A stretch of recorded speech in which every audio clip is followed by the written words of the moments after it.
Good morning. It's absolutely very impressive. I also enjoyed a wonderful and long dinner. It was very generous. So I'm also happy that a part of me is here and the other part is still in bed. I've been very lucky in my life. I started doing full-time photography when I was 17 years old. And as such, I have traveled the world. I've seen remarkable places. I've seen technique that does not work. I've seen failing computers. I've seen all sorts of things. So I'll be standing here instead. So the wonderful thing about my job is truly to go into the world and come back with things that have touched me very deeply. So I've seen some of the most beautiful places on the planet, like Svalbard. I just got back from Svalbard in Norway, northern Norway in the Arctic. But I've also seen the flip side of the coin. I've seen the, should I say, hangover face of the human enterprise, our success stories flip side, if you may. In Svalbard, just a few days ago, I searched for a female polar bear. I went out with a scientist, and he said that he thought he might know where she possibly might be. This is common when you're a photographer and when you're a scientist, as you know. But we actually got lucky. You can see in this frame next to a beautiful Glacier, a polar bear female and her cub. This is the northern curled glacier, and it's one of the prettiest and unfortunately also a retracting glaciers like most. This female actually was very cooperative. And when you're a photographer, that's really good, because as you know, you might be spending weeks or months or even years without getting exactly what you actually want. It's not like you can date a polar bear and say, could you please show up, be so kind, I'm doing a really important, a job for National Geographic, or for EAT. So, but this girl right here, as you can see, she really did her part of it. A picture like this, I put it on Instagram on the National Geographic feed, and it takes an hour. You have 530,000 likes. People saying, "Oh my God, I want one."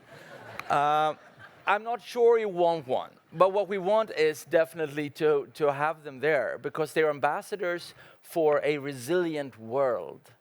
They are a reminder that we need the world to stay within what we can expect it to, we can expect it to deliver resilience and the prosperity we're used to. This is the Iceland. I worked in many places, I'm sure you're aware, about 6 continents and 100 countries. This is in Iceland, where glaciers are retracting also very quickly, and there are many reasons for it, as you know. We have the SLCPs, the short-lived climate pollutants, soot. We have the warming of the climate. This is vatnajökull, and sometimes, being a photographer also, you appreciate luck. Luck is a good ingredient. In this case, I had 3 Japanese wanderers saving my day by showing up serendipitously. So they had scaled to the frame. So Japanese people can be very, very useful. So however beautiful this landscape is and the things I've seen, I also, I'm reminded constantly of the agendas we've been discussing here, that we are changing the world quickly. When I was born in 1968, we were roughly 3.5 billion. People are now, as we all know, we're 7.2, and fairly soon we're more than that. So the pressure on our planet is staggering. So these beautiful glacial rivers, sedimented, I love this. This is, the black lava, the silted glacial water, some sulfite grass, the blue sky mirrored in this. It's beyond wonderful. This is what I love and treasure in my heart. But it's also reminded that There used to be glaciers here, and now they're retracting very, very quickly, like here, for example, in Lago de Grey, in Torres del Paine, in South America. So this happens, as you know, all over the place. So we need to sacrifice something. In the wake of prosperity, we don't mind losing a polar bear too, or is it really that dangerous that we lose glaciers? I'm preaching to the choir, you know the truth, but it's, to me, frightening.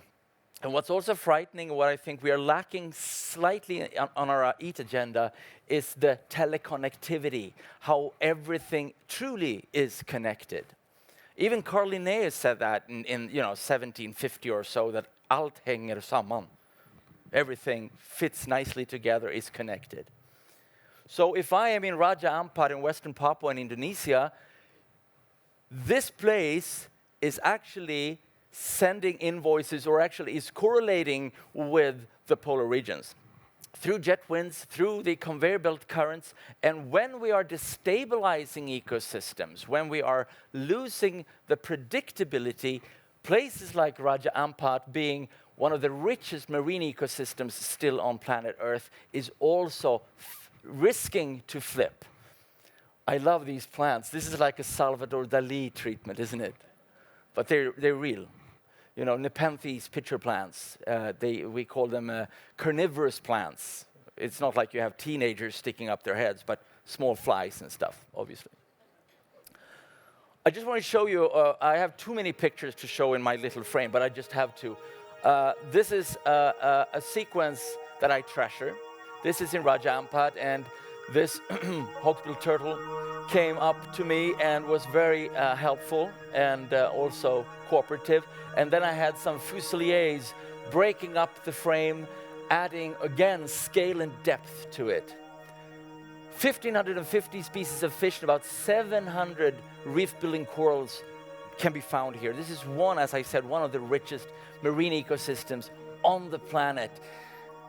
And it's not just that, it's actually a life support system for humanity. So while addressing the issues of our future, our challenges, it's not just about losing colorful fish, obviously, some beautiful coral, some ethically and morally addictive places, but it's truly destabilizing what supports our future, our wellness, our health, and our, basically the entire future as we know it. Our profitability even as a species. So these ecosystems that I truly cherish, when they flip, when they are hit by these quadruple or plentiful whammies, all this, the beats all the punishment we put on Mother Earth, we destabilize them through, cyanide fishing, all of this, cyanide fishing, the eutrophication, the acidification, the bottom trawling, the bleaching through, and the destabilization of climate. All of this affects the coral reefs. And a good metaphor, I think, is looking at our body. If we are hit by something, a flu, let's say we have a slight fever, we go to bed eventually. You might be a stupid person like myself, you work some still. I'm sure I share this with some in the room. But eventually, you hit a tipping point where you say, okay, I need to rest. You take an aspirin, you go to bed. Mother Earth she has reminded us for years that she needs to rest. She needs to breathe. She needs her aspirin, and she needs to go to bed. Because what happens when we're not acknowledging this fact is that entire ecosystems flip over to non-delivering systems. Systems that will give 0 to Wall Street, 0 to, ladies and gentlemen, in Davos, 0 to our corporations, and 0 food to hundreds of millions of people that on daily basis rely on protein from these reefs, for example, and usually also poor people. So when this happens, obviously, we have people like in Tanzania going out on boats, too many on one boat, and not getting much because of the overfishing, the destabilization of these ecosystems. And that triggers other effects of bushmeat trade, and very nasty things that you could argue is a natural thing, being 7.2 billion people, and we do need to eat. The only problem is that we are undermining long-term profitability, health, and resilience on this planet, as you all know. National Geographic, I think sometimes, give me the assignments nobody else really wants. They look at me as the Swedish trash can of Mission Impossibles.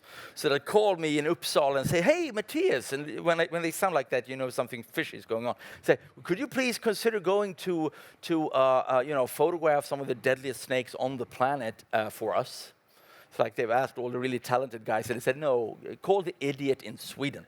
And I enthusiastically agree, and it's not because I'm a true idiot, perhaps. It's just because I love diversity. And I love snakes too. I love you. Gunhild, especially. You want to. But I also love Jameson's green mamba. And not just because she's a funky-looking green, incredibly Aston Martin-ish kind of snake with her beautiful lines. She's also potentially a lifesaver. She's now on clinical trial for new drugs in the new medicinal industry. University of Chicago is building a venom library and a number of very deadly snakes. This is old news in a way, because we've always used nature to create drugs, but this is now on molecular and genetic levels, and it's really interesting. So they'll send me out to take pictures, not just of incredible realms, colorful and functional in their own system, but also to show ecosystem services and how, by destabilizing ecosystems, we lose shortcuts and opportunity. And we lose that so quickly, and as Johan Rockström pointed out yesterday, we're in the middle of the 6th mass extinction of species, and the first that is actually anthropogenically triggered. So anyway, this is the Congolese water cobra, and I put her there because she's such a jewel in West Africa. And actually, this is the first picture ever, according to my dear friends at National Geographic, in the wild. So just to give you a behind-the-scenes look, when I'm not dressed up like this for you, quite nicely, if I may say so, I look like this while working, which is somewhat different. So when you think that you have a tough time in your office, please send me a thought. We have had a lucky run. We have had a great time on Mother Earth. We have propelled ourselves in some kind of a business equilibrium into the future. But now nature starts to send very, very dire invoices back to the economy because of our excessive behavior. I am not a traditional tree hugger. I believe in prosperity. I believe in entrepreneurial capacity, and I believe in wealth, but I do not believe in this model that we have built that is not within what nature can cope with. It's far outside the so-called planetary boundaries. So as we've talked about before, many of the previous speakers, that we are putting so much pressure on the planetary systems that in order for us to be able to secure long-term food supply, stability, resilience, health, we cannot, same as usual, business as usual is not good enough. So when you look at the agricultural space we have, we cannot go on like this. We cannot exploit more than we actually have. We have to, actually I think EAT, E-A-T, should be, it's something like we should evolve into some more awesome techniques, or we should establish awesome techniques. So EAT can stand for many, many things, not least when it comes to reinventing agricultural systems. So what happens right now is that we are causing we're losing the predictability. We're using what we have founded our societies on and our well-being, our health, and our prosperity, because nature is not responding in the way she used to. We all know this, but this is the most extreme and very expensive part of our detour on planet Earth. So if you go to Rwanda, for example, the Rwandese people cannot sustain a good future for their people unless they keep enough of the resilient ecosystems. So my point is truly that we cannot afford to further destabilize ecosystems. We need to save and cherish the remaining beauty on Earth. We have to acknowledge the remaining beauty on Earth, because that might be the best strategy for us to secure long-term health, prosperity, and profitability for mankind. And I think that's very positive, really, because it's easier to clinch to those facts and to what we actually love. We need also to adapt very quickly, of course, to new ideas and current ideas, but implement new strategies. I took this picture of fishermen from my hotel window in Vietnam. I thought these guys, it's sort of a traditional National Geographic frame, old and new, good juxtaposition, pretty nice lines. It's nothing it's not exhilarating, but it's a decent frame. And I started working there. I was standing in my underpants and I was shooting. That's a nice behind-the-scenes shot, by the way. But anyway, and then I realized they're not fishing for fish. They can't find much fish. It's too eutrophicated and just too messy. But they have adapted to a new strategy. They're really entrepreneurial. They're fishing for golf balls. So we need to adapt. This is a sad reminder, in a way. So I just want to tell you that, to me, it's common sense, obviously. I'm sure I share this with you, but I think we're all ambassadors for this. And that is, we cannot go on destabilizing the ecosystems. And I think that we need to put that within the frames very, very clearly here at EAT. For example, this is Okavango, the Okavango Delta. This is the pumping water heart of Africa. Actually, about 11 cubic kilometers of water is filtered through this gigantic filter every year. So if you take out the biodiversity in this ecosystem, is it an ecosystem? And obviously not. So the elephants that you see here, they are ecosystem engineers in this habitat or in these ecosystems. These are ecosystem engineers. They're not just incredible animals that you can love or not, with big tusks or not. They are ecosystem engineers. And it's so hard for us to understand. It's so hard for us to understand, apparently, that we cannot resolve all the services that nature provides without a cost. Again, I know you know this, but we need to dwell on that fact. And this is the grumpiest of all ecosystem engineers. She, obviously a hippo, and as you know, their morning temper, after a long dinner, she is grumpy as hell. And actually can kill usually about 2,500 people in Africa every year just because of her morning and evening temper too, actually. But she is truly an ecosystem engineer. By creating the filters and the flows and the waterways, she is part of this ecosystem. This is a very clear example, but there are so many examples, and we need to acknowledge them. So every time we undermine and cut in the weave of life, in the fabric of life, we are destabilizing that is actually part of our life support system. It's very simple. Same thing goes for the top predators, apex species like this, nearly when they grow, fully grown, 5-6 meter long Nile crocodile can weigh about a metric ton. This is also part of it. The wild dog, the beautiful, adorable, great looking, I think, wild dog. I love wild dogs. They're also part of this fabric, and they're very, very important in this fabric. Of course, the leopard as well.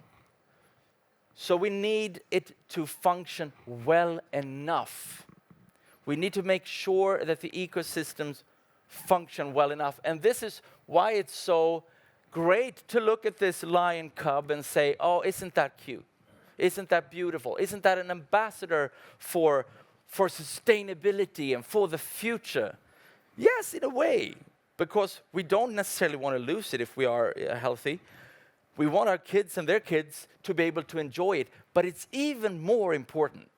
It's safeguarding the resilience of our natural realms, and that is at least equally important. Let me finish by looking at this place, Borneo, where I've spent a lot of time in Malaysia and Indonesia.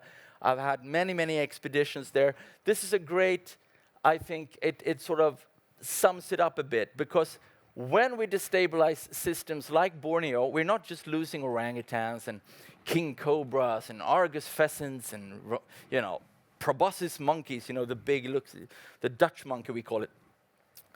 Or, well, sorry. But it's actually again correlating, or you have the teleconnectivity. So when the big fires in Borneo release CO2 into the atmosphere, or SLCPs, short-lived climate pollutants, and soot, it puts a layer of soot on the ice caps, on the ice flows, on the glaciers, and that, as you know, self-accelerates the melting. So it's all connected. And I love the fact, because it means that we can all do something, we can all help, but it's a linked predicament, and the solutions need to be linked as well. This is actually a picture where it's a behind-the-scenes picture, Mattias Klum with his wife at work. If you spot my wife in the tree fork, that's Monica, and I'm hanging underneath saying to her, I need a camera. Well, anyway, so we spent 14 months in the forest here. I don't know if you see this even. Can you see this? Yeah, that's Monica. And that's me. Yeah, anyway. So we came there first time in 1988, and now everything has changed very drastically, and 75% of the rainforest in Borneo look like this now. And you can obviously argue that this is not just about Indonesia, this is not just about Malaysia, this is about all our choices, and this happens globally. But the problematic thing is that it happens so quickly and in a way that undermines culture sometimes, like the ethnic minorities, like my friend Tebaran here. It also means that by creating huge monocrops, we also unleash or actually create this instability through the Asian brown cloud that will change the crop yields that will cost us billions of dollars. So we have to be very, very smart about the future. We have to be smart about how to get our commodities, how to get our resources figured out. We know that business as usual cannot sustain a healthy planet and healthy lives. That's for sure. So our choices matters. All our choices matters. And that's why I love EAT. Because EAT is truly about gathering with all our different backgrounds and platforms, gathering and pitching in what we know, what we can do, and how we can change things. And it's not just about health. It's not just about food production, or it's not just about sustainability. It's about all of it to get it to work. So we need very responsible management. We need to reconnect with nature.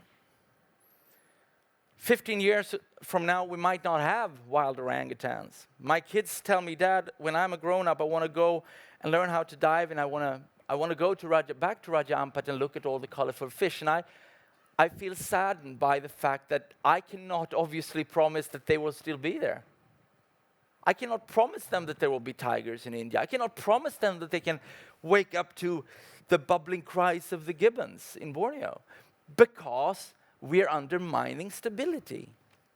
I took this photograph for National Geographic, and it's a Swedish, I couldn't find the American one, but it says, "The last chance for the children of the rainforest." Looking at my son, Ansgar, when he was a little bit younger, exhilarated by having harvested some potatoes in our backyard, I don't want to put next to him a little byline or a text, a caption saying, last chance for our children, last chance to do the good thing. So, ladies and gentlemen, this is important. It is the thing. And I'm very proud to be a small part of it. Thank you.